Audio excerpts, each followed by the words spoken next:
kecuali pas kalian intubasinya gagal, kalian ulang untuk preoksigenasi. Nah, preoksigenasi udah ada kan penjelasannya itu. Jadi kita tuh sebenarnya preoksigenasi itu kita memberikan oksigen ke pasien untuk mencegah nanti setelah obat induksi masuk, kan biasanya itu membutuhkan obat pernapasan. Ada trias anestesi, udah belajar kan? Nah, ada masalah relaksan, itu akan men-take down si saraf pernapasan, jadi pasiennya akan apnea, hilang kesadaran, nggak bisa nafas, nggak bisa ngatur nafas karena semua fungsinya sudah mati, kita matiin. Di saat itulah kita melakukan intubasi langsung cepat. Kalau lewat dari 5 menit atau 10 menit itu biasanya kita akan ulang lagi preoksigenasi, karena pasien apnea itu cuma bertahan setelah preoksigenasi itu selama 8 menit. Kalau kalian intubasi udah lebih dari 8 menit nggak berhasil, jangan coba lagi dia akan dipreoksigenasi, baru kalian intubasi lagi. Paham? Sampai sana kalau saya kecepatan pasti tahu ya, karena saya ngomongnya cepat. Udah? Nah, preoksigenasi itu kita memberikan oksigen murni ke pasien, itu 100%. Kita kasihnya pakai beberapa alat, ada yang namanya nasal kanul bisa sebenarnya kalau nggak di ruang operasi, ada kateter nasal, kemudian ada BVM, kemudian ada juga face mask yang kita gabungkan dengan mesin anestesi. Karena semua prakteknya sekarang berbarengan, jadi semua alatnya menghilang ya. Saya nggak ngerti juga gimana ini caranya. Nanti saya share ke siapa yang ngechat saya, nanti saya share gambarnya ya. Nanti kalian lihat dari gambarnya. Jadi BVM itu nanti ada si face mask-nya juga, ini face mask, nanti ada BVM-nya kayak pompa gitu. Kalau kalian pernah nonton film-film Korea apa yang sering RJP itu pasti tahu ya. Biar nggak rugi nonton film Korea ya, jangan coba. Nah, itu BVM. Terus ini kalau tanpa yang tabung bulat yang pemencetan itu namanya face mask. Ini murni face mask saja. Ini berfungsi nanti ketika kalian hubungkan dia dengan sirkuit anestesi. Kalian akan belajar juga nanti kan setting mesin anestesi. Seharusnya kalian belajar setting mesin anestesi dulu baru ke saya. Sebenarnya, tapi kalau kalian berbarengan kan numpuk. Ya, jadi nanti kalian pelajarin itu dulu. Makanya di SOP ada itu kan. Setelah itu nanti kita skip karena kalian belajar dengan bagus, baru ke saya oksigenasi. Kemudian nanti ada namanya itu nasal kanul. Siapa sih sering sesek? Nah, udah biasa kan nasal kanul. Nah, itu namanya nasal kanul kalau ada talinya, ada yang di hidungnya kecil itu nasal kanul. Bedanya nasal kanul sama kateter kanul. Kalau kateter kanul itu kalian pernah nggak sih lihat selang kencing? Pernah. Kayak gitu dan ada kateter kanul, cuman dia masuknya ke hidung. Nggak ada yang untuk penjaganya. Itu kita perlu yang namanya plester bantu. Tapi sekarang kalau di rumah sakit jarang dipakai. Kalau kalian nanti penata anestesi yang kerja murni di ruang OK, kalian cuma perlu namanya face mask, mesin anestesi, BVM. Kalau di ICU nggak ada mesin anestesi, kita biasanya pakai BVM. Karena itu sudah tekanan positif, 100% oksigen murni. Itu alatnya. Misalnya kan alatnya udah tahu kan bunting, twister. Ya, mesin anestesi udah lihat kan? Nanti mesin anestesi jangan bayangan kalian. Kalau kalian belajar mesin anestesi, jangan fokus lihat ke tata letak mesin anestesinya, tapi fokus ke prinsip kerja mesin anestesi. Karena rumah sakit A, B, C akan berbeda tempat untuk kalian masang konektor oksigennya, untuk kalian masang Jackson wrist-nya, untuk tempat tata letak pengaturannya. Ya, nanti kalian harus belajar itu pas praktek. Kalian akan nemu nanti mesin anestesi yang kayak kompor bentuknya, cuma kotak gitu aja. Hingga nanti kalian akan menemukan yang canggih, semuanya pakai sensor, nggak perlu kalian hitung dan nggak perlu berpikir. Ya, tuh. Dan yang paling penting kalian harus tahu itu APD. Tahu APD? Alat pelindung diri ya, di atas ke bawah. Pakai dari yang paling luar dulu, baru ke yang paling dalam. Ya, di situ persiapan pasien nanti. Kalau misalnya kalian nih, kan udah persiapan penata dari kalian dulu, kan udah tahu SOP-nya, ini udah belajar, anggap kalian sudah baca, sudah belajar. Kalian sudah yakin kalau diri kalian bisa. Kalian sudah punya pengetahuan tentang preoksigenasi. Kemudian kalian udah tahu prosedur kerja, penampilan kalian sudah rapi, sudah siap ke pasien. Jangan ke pasien nanti tiba-tiba ada di pasien, ini alatnya ketinggalan dulu ya, permisi sebentar saya mau ambil alatnya dulu. Jangan. Ya, karena operasi itu berpacu pada waktu. Ruang OK dengan pasien satu, sejam kemudian sudah ada di depannya ngantri. Berikutnya, terus kayak kereta ya. Jadi tuh, kemudian untuk persiapan alat sudah yang seperti tertera tadi saya sudah jelaskan, cuma alatnya memang nggak ada. Yang BVM itu terutama gampang sebenarnya, kalian mengingat nanti saya share gambarnya ya. Kemudian untuk persiapan pasien yang paling penting, kalau kalian mengidentifikasi pasien sudah diajarkan kan 2 kali double checknya. tanyakan dia nama, jangan nanya Bapak benar dengan Bapak ini, kalian yang mengarahkan berarti. Jangan tanya Bapak namanya siapa. Kalau dia udah nyebutin, cocokin sama RM kalian atau cocokin sama gelang pasien. Kemudian tanya lagi, Bapak tanggal lahirnya berapa? Takutnya namanya sama, pasiennya beda. Jadi tanggal lahir pakai untuk yang berikutnya. Paham? Setelah kalian tanya itu udah benar pasiennya, baru kalian lanjutkan. Bapak perkenalkan, saya penata, siapa nama kalian misalnya. Saya penata Lucy, hari ini saya akan melakukan tindakan preoksigenasi kepada Bapak, di mana tujuan tindakan ini adalah untuk memberikan Bapak oksigen sehingga nanti saat akan dilakukan tindakan intubasi tidak akan terjadi yang namanya hilang nafas. Jadi, bagaimana Bapak? Kurang lebih waktunya 5 menit. Apakah Bapak bersedia? Kalau pasiennya bilang iya, baru kita lakukan. Kalau pasiennya bilang enggak, jangan, kita pastikan dia informasi penolakan tindakan. Setelah kita tanya ke pasiennya, ternyata dia setuju misalnya, baik Pak, karena Bapak sudah setuju, kalau misalnya keluarganya, kalau nggak di ruang OPA, untuk keluarga Bapak siapa namanya, saya bisa minta tolong untuk tunggu di luar, sembari saya melakukan tindakan, nanti jika sudah selesai saya akan panggil kembali. Paham? Setelah itu kalau bisa tutup sampiran.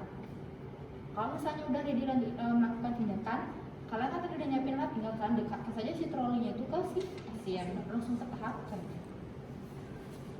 Jadi untuk semua yang ada pasien-pasien nanti kan tindak persiapannya akan sama, dari diri kalian dulu, kemudian alatnya, baru pasiennya, lingkungan. Yang cara gampang hafal adalah ini dua nih, kalau saya panggil itu pasti sama di mana-mana. Edukasi pasien, berurutannya itu sama. Yang beda tuh hanya persiapan alatnya, tergantung kalian dapat prasat apa. Dan untuk persiapan penata kan sama, diri kalian aja. Ya, kita mulai ke tahap kerja. Nah, tahap kerja ini kan cuci tangan dulu seperti biasa. Kan cuci tangan gampang, udah tahu kan? Kita skip.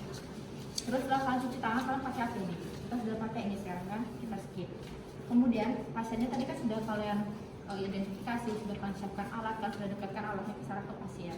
Sekarang tergantung kalian mau pilih alat yang mana. Tapi kalau misalnya di ruang OK biasanya saya tahu tuh cuma ada BVM, face mask, sama si mesin anestesi. Paham? Misalnya sekarang nih kita mau pakai kita mulai dari sesuai SOP, kita misalnya mau pakai apa namanya? Kateter nasal. Kita skipkan di atasnya. Ini supaya biar kalian tahu kalau nanti kalian kerja tuh jangan langsung ujuk-ujuk preoksigenasi.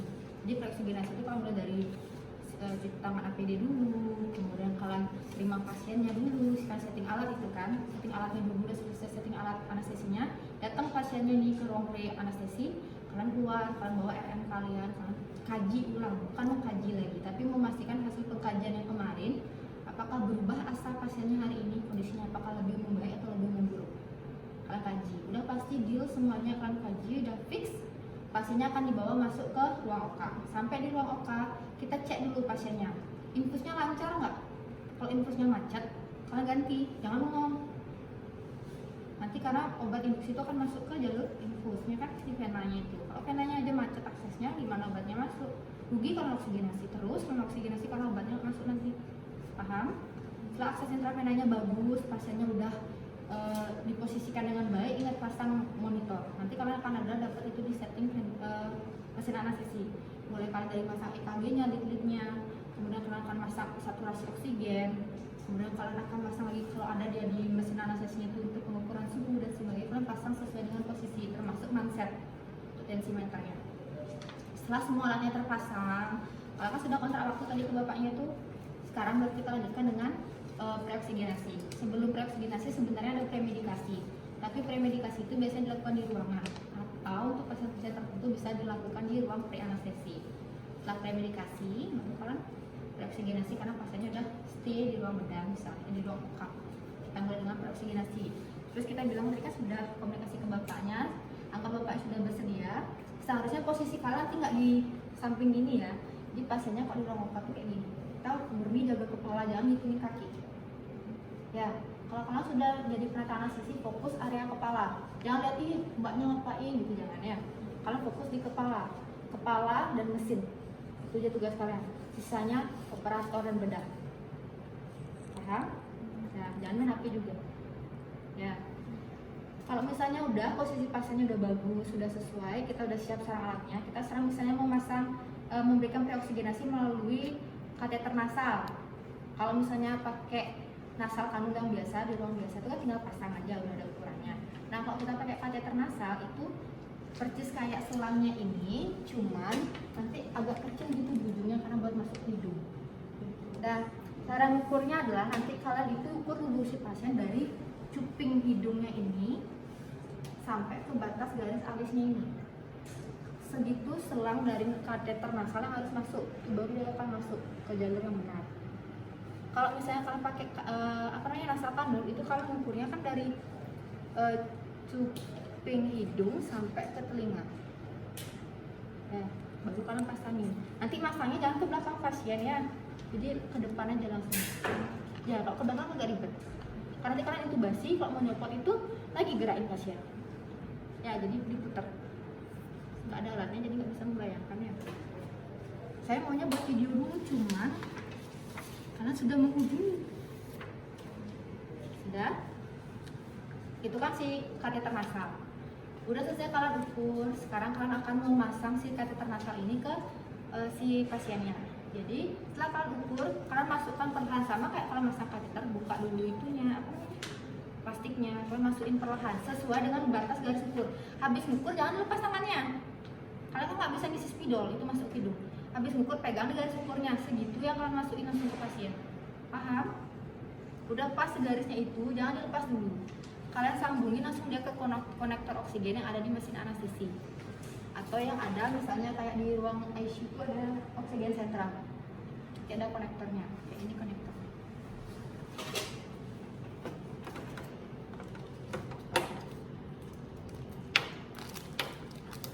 Maka ini kita menjadi kreatif. Ampun. Nah ini konektor. Ini konektor oksigen. Jadi kalau mesin anestesi nanti kalian bisa hubungin juga ke oksigen yang manapun kalian bisa hubungin. Kalau mesin anestesi kan besar, tapi kalau misalnya tidak ada yang kayak gini kan tinggal langsung aja masuk.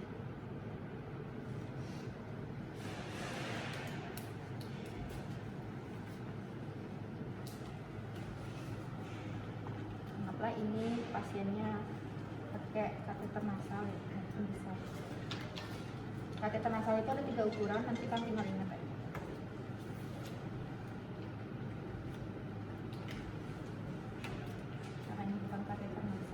Dia bolong. Kita anggap, misalnya kita udah hubungin dia kan. Tadi kita kan sudah habis ukur ini, tadi anggap sudah masuk ya ke hidung pasien, nggak bisa nanti dia rusak, anggap aja hidungnya. Anggap sudah diukur, udah kalian masukin kan hubungi ke oksigen. Kalau misalnya di ICU kan nggak ada mesin anestesi, kalian cari sumber-sumber oksigen sentral atau nggak tabung oksigen, tahu kan? Nah itu bisa kalian pakai. Tapi kalau misalnya udah di ruang OK, itu kan tinggal hubungin aja dia pakai konektor oksigennya ini ke mesin anestesi. Jadi konektornya ini akan selalu standby di mesin anestesi. Nanti ada di meja mesin anestesi paling bawah ada lubang. Itu biasanya untuk Jackson, untuk segala jenis oksigen. Ya, paham? Setelah kalian sudah masukkan, terus kalian tentukan berapa oksigen yang kalian mau berikan sesuai dengan terapi dokter.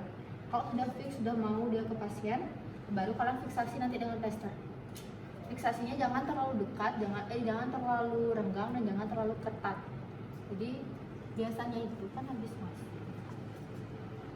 nggak kayak hidung, sekali kita berandai-andai.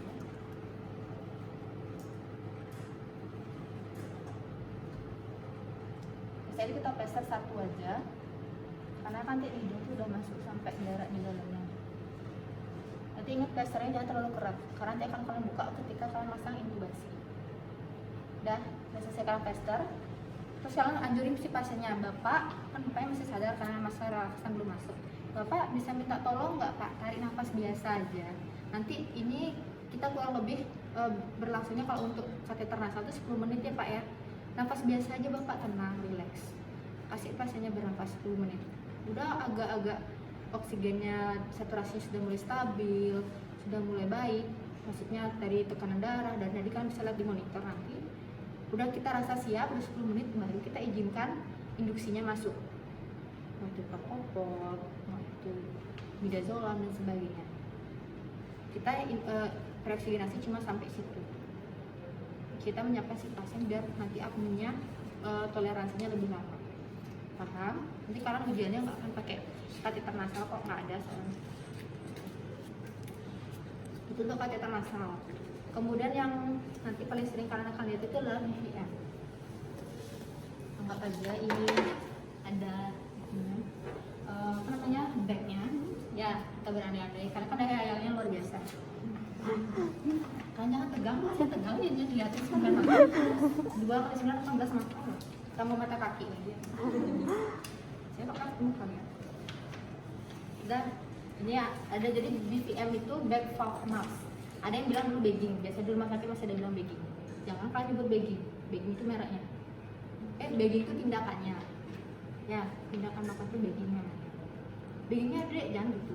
Bagging itu tindakan. Jadi nama alatnya itu BVM. Bag itu ada yang kayak tabung untuk pencetnya itu. Valve-nya itu ada nanti kayak katupnya itu. Yang untuk kita ke oksigen. Max-nya itu ya ini. Makanya namanya BVM, dia ada 3 komponen. Kalau sampai kalau BVM nggak ada max-nya itu bukan BVM, cari max-nya baru bisa kita sebut dengan BVM. Ya. Untuk nanti masang BVM jangan saking groginya gini. Bener apa salah? Salah. Salah apa benar? Ayo. Salah. Kalau udah salah siapa yang benar?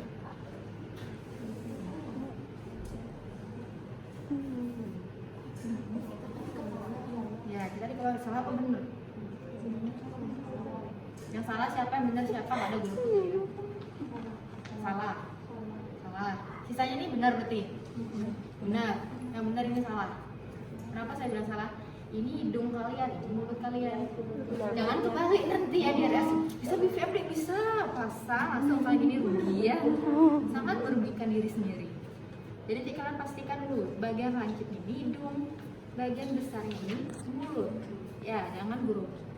Nanti cara pegangnya juga jangan gini, jangan suka-suka gini. Santai aja gini. Senang saya gini bu.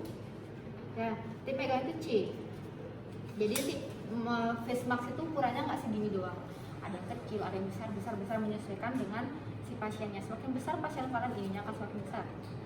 Karena untuk mencapai semua gininya apa namanya area mulut dan hidung. Ini misalnya pasien yang kita sesuai. Jadi pas kita tempel si face masknya ini kita dekatkan. Ini tangan kalian C. Ini namanya AC class. Ada huruf C, ada huruf E. Susah di sini. Permisi Pak ya, saya tidak. Nah gini ya anggap ya. Nah ini ada ini. Ini C, ini E. Ini C, ini E. Ingat, udah. Itu jangan diam kayak gini. Ini nggak akan masuk, nggak akan ngembang si parunya pasien. Jadi kalian harus agak ekstensikan pasiennya. Itu gunanya si C-nya ini. 3-nya ini. Jadi nah. Jadi kalian harus cek ini nih.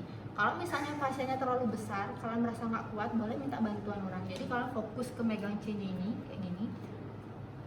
Teman kalian megang si bagnya untuk memompa. Kalau misalnya memang nggak kuat. Karena nanti berat loh, ada operasi yang kalian bakal bertahan stay itu nanti kayak gini aja terus. Karena dia nggak mau pakai ETT. Udah itu 2 jam misalnya. Ototnya nggak perlu nge-gym. Ya, jadi karena ini kantung jadi rasanya biasa aja, gampang kalau narik. Tapi nanti kalau orang beneran susah cuma gitu ya.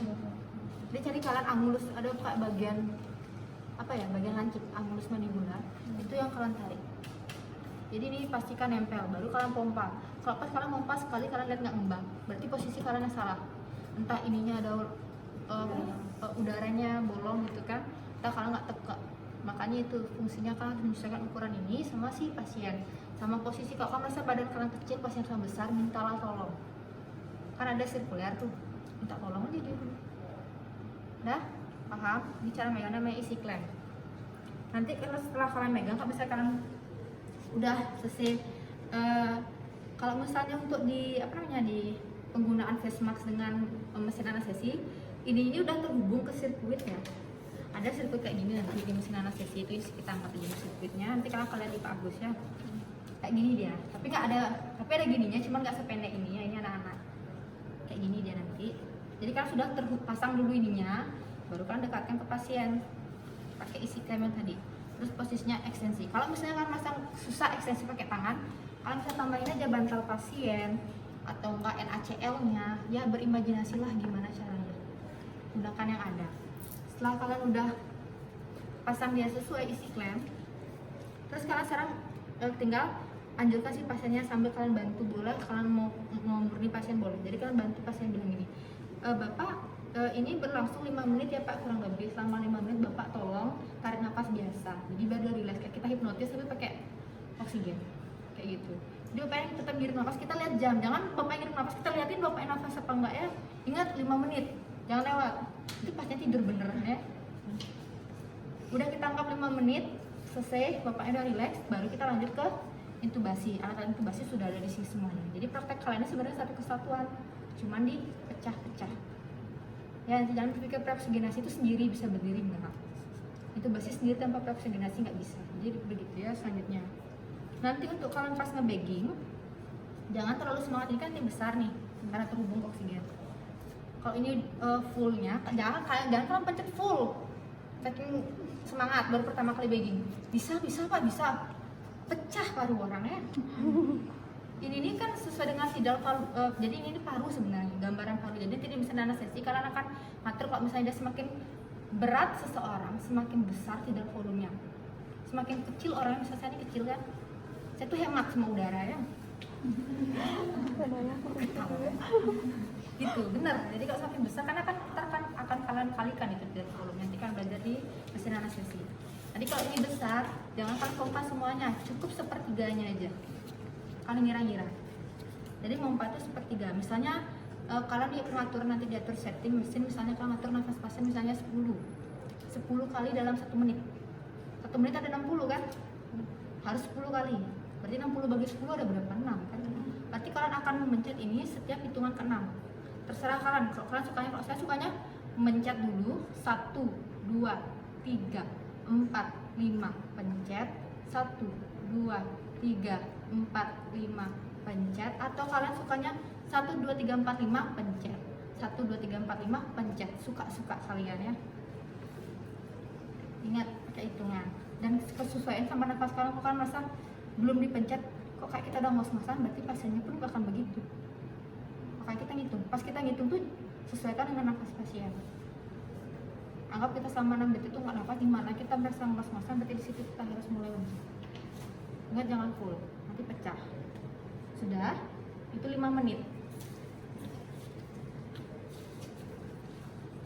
Kemudian kalau misalnya kita di ICU ada pasien apnea, ataupun kita di UGD, dia bisa juga di OK ada pasien apnea, nanti kita pakai BVM murni.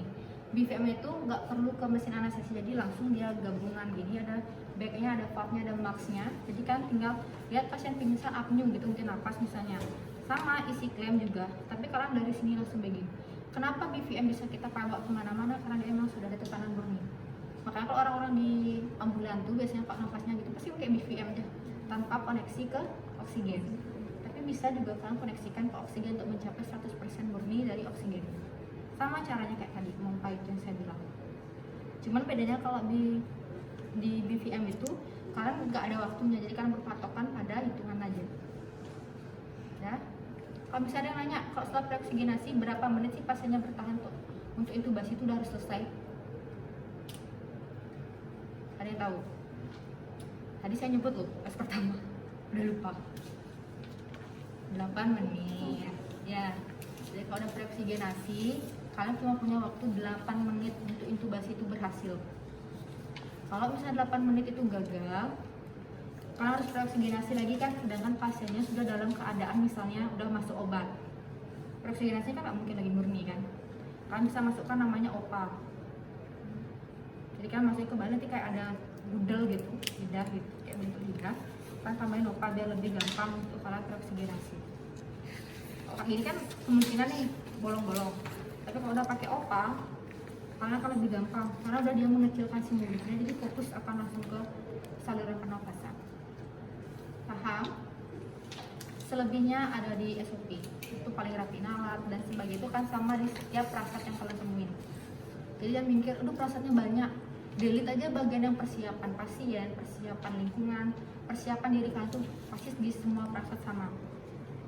Cuma kalian perlu tahu tuh persiapan alat, tujuannya apa, indikasinya apa, sama tahap-tahap yang pertama udah pasti cuci tangan APD, sama paling baku udah pasti merapikan.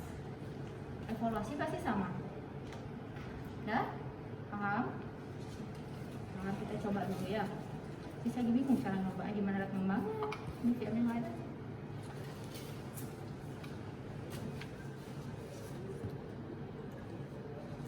Coba pakai ini gimana ya?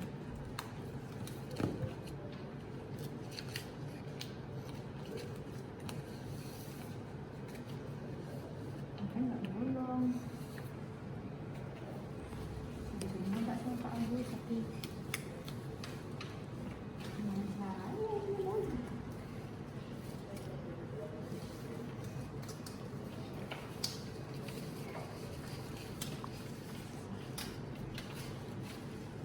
Kayaknya ada deh BVM Bali. Sebentar ya. Ada di juga. Ada BVM Bali.